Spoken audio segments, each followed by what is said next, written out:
In response to our IEP transition planning scenario, I would first understand that the complexity of this common IEP transition planning scenario cannot be understated.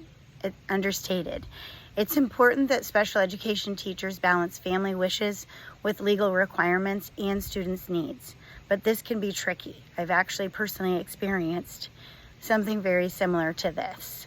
First, I would express understanding of the parent's protective instincts and family-centered planning. Connect with the parent, sympathize with them, and let them know that you understand where they're coming from.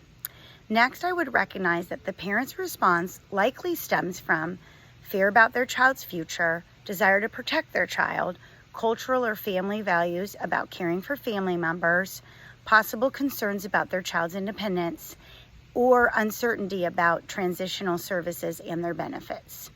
My immediate response to the family would be this. I would be sure to validate the family's commitment and planning. Then I would explain that the transition planning is legally required under IDEA.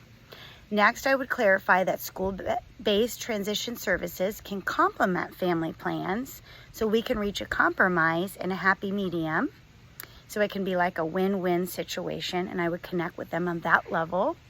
I would share how transition skills taught at school can benefit the student, like at home with the family, in the family business, for example, or in developing overall independence.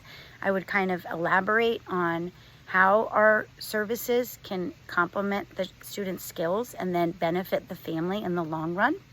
And finally, I would suggest a collaborative approach between school and family by sharing an action plan with team involvement. And this is my action plan and team involvement. I would propose involving school's transition coordinator, vocational rehabilitation counselor, if your school has one, employment specialist, if you're at the high school level, a school counselor, which every school has that, and of course the special education team members.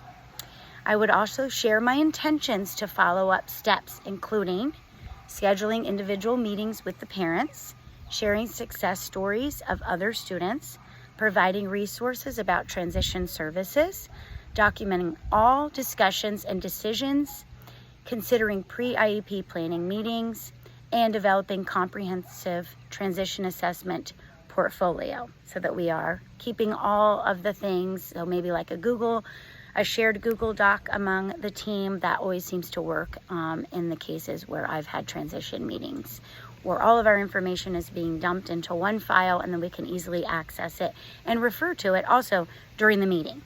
Finally, I would conclude with emphasizing a collaborative partnership with the family, focusing on the student's best interests, and maintaining a professional supportive approach. So those are the three things that I would really keep as my capstones in leading that meeting that can be really tricky and maybe very sensitive for all parties involved. Students first, then the team, okay, and then the school district and the community. Thank you.